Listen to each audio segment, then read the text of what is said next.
Hi everyone, welcome back to this channel. In this video I'm going to show you some ways to make a Google Sheet. So I'm going to show you two ways that you can use to make a Google Sheet.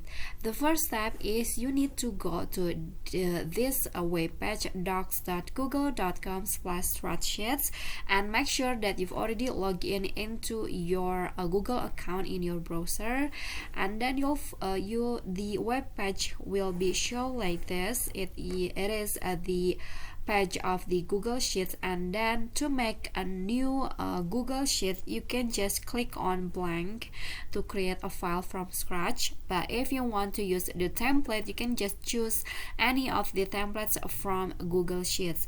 That's the first way to do to make a Google Sheet. And then the second way, you can go to your Google Drive, and then here to start and to make a Google Sheet, you just can click on new, and then you'll find the Google Sheets option. You can again create a blank spreadsheet or choose a template.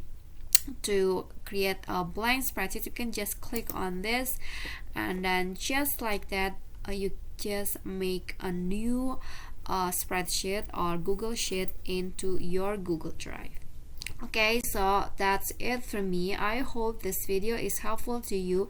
Thank you guys so much for watching. Don't forget to click like, leave a comment, and also subscribe our channel for more contents. Thank you guys for watching. Bye bye.